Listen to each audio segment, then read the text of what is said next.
Hello guys, welcome back to my YouTube channel. दोस्तों, आज हम लोग देखने जा रहे हैं फिजिक्स का एक और टॉपिक, वो है हीट। तो चलिए फटाफट हम लोग देखते हैं। Heat is that form of energy which flows from one body to other body. मतलब हीट क्या है? एक एनर्जी का प्रकार है जो एक बॉडी से दूसरे बॉडी में फ्लो करता है due to difference in temperature between the bodies. Temperature के डिफरेंस के कारण ये फ्लो करता है। The amount of heat contained in a body depends upon the mass of the body. मतलब कि कितना हीट उसके अंदर है वो डिपेंड करता है बॉडी के मास के ऊपर। If W work is performed and heat produced is H, then W by H is equal to J, that is W is equal to JH। अब J क्या है? J आपका एक कांस्टेंट है, that is called mechanical equivalent of heat. It's value is 4.186 joule पर calorie. It means if 4.186 joule of work is performed, 1 calorie of heat is consumed. चलिए हम लोग देख लेते हैं यूनिट्स ऑफ हीट क्या है। पहला है CGS यूनिट। कैलोरी है तो it is the amount of heat required to raise the temperature of 1 gram of pure water through 1 degree centigrade. उसके बाद इंटरनेशनल कैलोरी क्या होता है?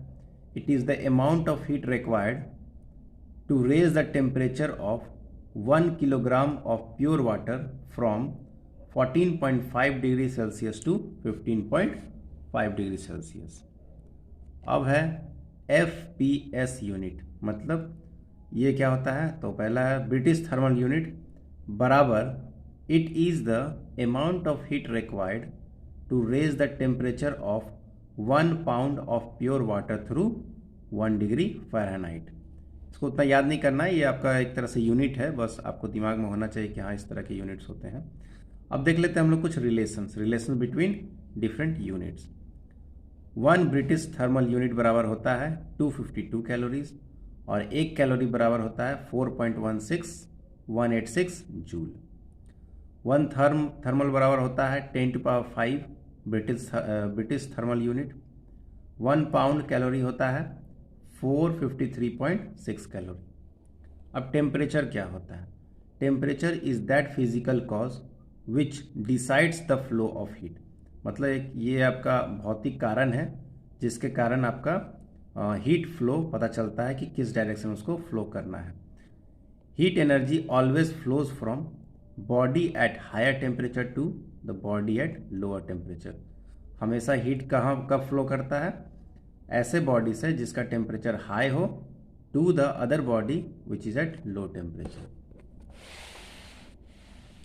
अब नेक्स्ट है मेजरमेंट ऑफ टेम्परेचर। ठीक है, तो पहला क्या है? थर्मोमीटर। यह एक डिवाइस है विच measures the temperature of a body is called thermometer. वैसा डिवाइस जो बॉडी के टेम्परेचर को मेजर करता है उसको थर्मोमीटर कहते हैं। अब स्केल्स देख लेते हैं, scales of thermometer measurement. To measure temperature 2 fixed points are taken on each thermometer. One of the fixed point is the freezing point of water or ice point as lower fixed point. The other fixed point is the boiling point of water or steam point or the upper fixed point. मतलब कि scale के जो आपका measurement होता है, temperature measurement जिस scale से होता है, उस स्केल के 2 पॉइंट होते हैं, एक अपर एक लोअर। अपर वाला जो होता है आपका अपर वाला एक पॉइंट को बोलते हैं फ्रीजिंग पॉइंट और एक को बोलते हैं स्टीम पॉइंट या बॉइलिंग पॉइंट। अब क्या है? The temperatures of these fix point, the number of fundamental intervals between the 2 fixed points on different temperature scales is shown by the table given below. मतलब कि आपका ये जो है डिफरेंस जो होता है कहाँ से कहाँ तक का टेम्परेचर होता है हर एक स्केल में, वो दिखाया गया है। सेल्सियस में होता है 0 to 100 डिग्री सेल्सियस और इसका एब्सोल्यूट जीरो टेम्परेचर होता है -273.15 सेल्सियस में। फ़ारेनहाइट का होता है 32 से 212, बीच का डिफरेंस हो गया 180 और इसका जो एब्सोल्यूट जीरो होता है -459.6 डिग्री फ़ारेनहाइट होता है। उसके बाद र्यूमर होता है आपका 0 से 80 डिग्री फ़ारेनहाइट होता है। इसका एब्सोल्यूट होता है -218.4 डिग्री र्यूमर। कैल्विन का क्या होता है, तो 273.15 कैल्विन से 373.15 कैल्विन, दोनों के बीच का डिफरेंस 100। रैंकिन जो होता है 492 रैंकिन से 672 रैंकिन होता है, दोनों के बीच का डिफरेंस होता है 180। अब हम लोग देख लेते हैं relationship between temperature on different scales. तो C-0/100 is equal to F-32/180 is equal to R-0/80, K-273/100 is equal to RA-492/180। ये वाला जो है आपका, ये आपका लोअर लिमिट है, ठीक है। सब में देखिए ये आपका लोअर लिमिट आ रहा है, ठीक है, देख सकते हैं आप। उसके बाद ये जो है आपका, ये आपका डिफरेंस है दोनों के बीच में, अपर और लोअर लिमिट के बीच में, देख सकते हैं यहाँ पे आप। इसमें भी देख लीजिए 180 आपका लोअर, ये है डिफरेंस है, डिफरेंस है, डिफरेंस है। तो इसी तरह से ये फॉर्मूला आप थोड़ा याद कर लीजिएगा। अब आगे हम लोग देख लेते हैं, कुछ कन्वर्सन्स देख लेते हैं। Conversions of temperature difference between from one scale to other scale. Delta C/5 is equal to delta F/9 is equal to delta R/4 is equal to delta K/5 is equal to delta RA/9। अब Celsius पहले क्या जाना जाता था, किस नाम से, तो सेंटीग्रेड से जाना जाता था। वाइल एक्सप्रेसिंग टेम्परेचर, जब हम टेम्परेचर को एक्सप्रेस करते हैं on Kelvin scale, degree is not use. जब हम लोग कैल्विन लिखते हैं तो उसमें डिग्री नहीं लिखा था, डिग्री किस में लिखा था, सेंटीग्रेड में। उसके बाद फ्रीजिंग पॉइंट ऑफ मर्करी कितना होता है, मर्करी का फ्रीजिंग पॉइंट कितना है, -39 डिग्री सेल्सियस।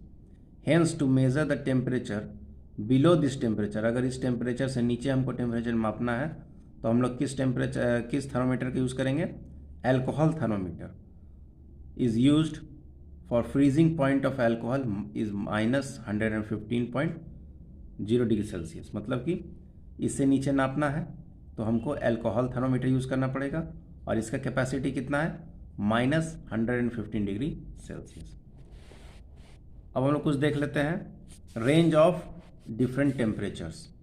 पहला है आपका मर्करी थर्मोमीटर, इसका रेंज है आपका -30 से डिग्री सेल्सियस से 350 डिग्री सेल्सियस।